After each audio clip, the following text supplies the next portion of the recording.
Alexandra Barrett, Senior Content Editor for JOC, and I'm at our Container Trade Europe conference with Johannes Nanninga, CEO of Europe for Port of Nansha. It's great to see you again. Thank you. When we last spoke, we talked about South China. Can you give me an update on the industry there? Yeah, well, firstly, I would like to congratulate JOC again by growing this event. And this event is very important for Europe because we don't have such a sort of event around maritime with all the participants in this shape or form, like you have in the US with TPM. So that's great, and that's good for us.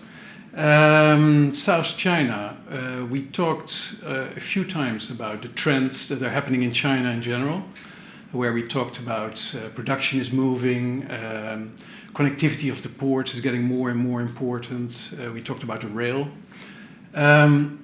Basically, what you see happening now is these trends are actually getting more and more visible.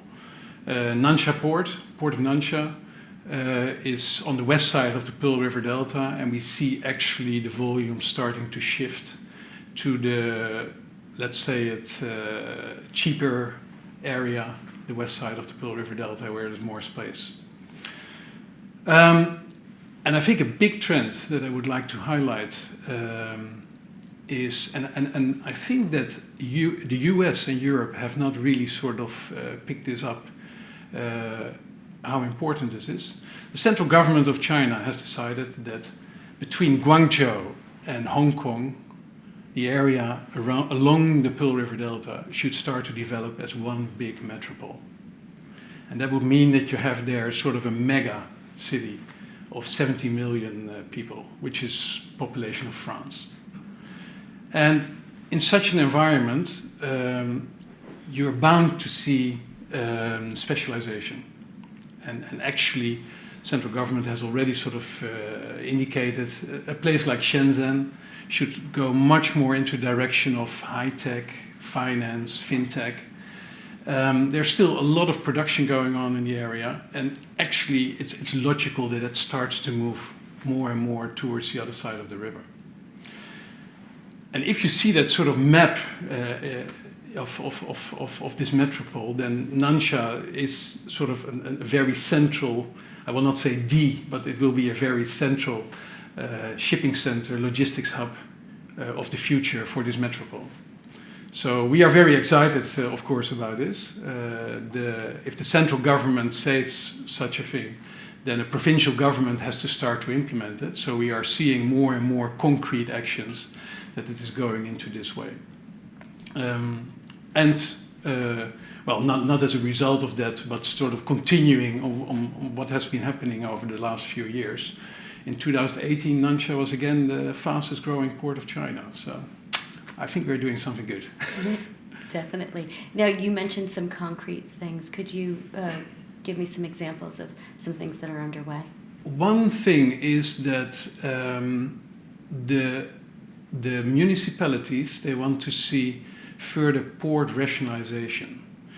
You had in the past a lot of ports developed along the rivers. You have 5 very big deep sea ports in the area.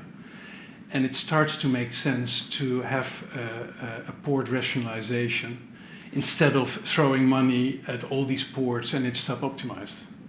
So if I sort of limit myself to the west side of the Pearl River Delta, Guangzhou Port Group, we will take the lead in this port rationalization.